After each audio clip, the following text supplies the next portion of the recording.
What about the cover that I used for today's show, the thumbnail? Kind of effectively wishing O'Reilly all the very best. We have it on good authority, do we not, from our sources at the game, that O'Reilly is definitely off. There was talk on the last show from Jerry and Paul that all may not be lost. He might just decide to stay with us and have a crack at the new Champions League format. But, the word is from reliable sources, David, that that's not going to be the case. And O'Reilly's definitely very close to sort of those decision makers in one way or another. It's come back to us over the weekend very reliably that he's off and preparations are being made. So I don't think it comes as a great shock to us that that's the case. It's in some ways it's kind of like good. Okay, now we know. Wonderful that he was ever a Celtic player because I think he's just a fantastic individual, very humble guy, ridiculously handsome as well. So kind of in some ways that's not. But he's been a player that's at times in this season carried us. The big point out of all of this is players move on. Yeah. But now that we kind of know that he is from, again, very decent. We give him our best regards. We wish him all the best. 100%. If he's playing for Man United, I'll start watching Man United again because I like the guy and I hope he does really well in his career. I think he could end up in one of the top 5 in Europe. I really do. I mean, if Eric Dyer can get a game for Bayern Munich, do you know what I mean?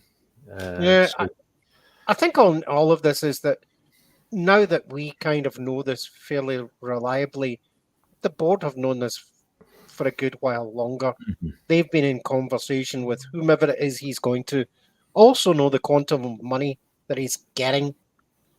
Then there is absolutely no excuse to give Brendan Rodgers significant money to go into the Champions League for the four home games, the 4 away games after Christmas. You need substantially more than we have. Because credit to Brendan Rodgers, I'll say it now, to use what we've had in reserve to get us to a cup and a league.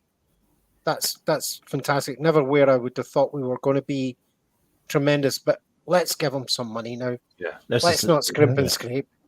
Please, God. Just on Matt O'Reilly, I'm coming at it from a slightly different point of view. I think we should actively be trying to sell Matt O'Reilly this summer as part of our, trading strategy.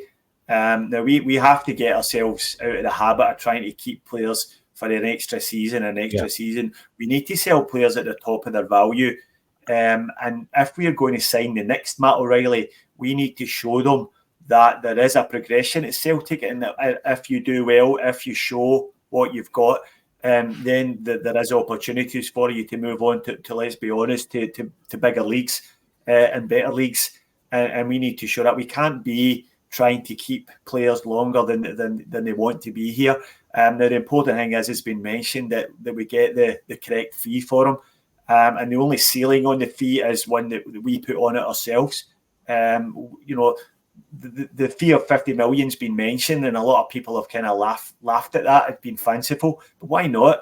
Why not ask for it and then see what happens? You might shake someone loose that's happy to pay that fee, and then you can take it. And as David and Brian both said, go and give Brendan some serious funds to spend to make us into a real force in the Champions League, and to recruit the next Matt O'Reilly. Because don't forget, we bought him for $1.5 million.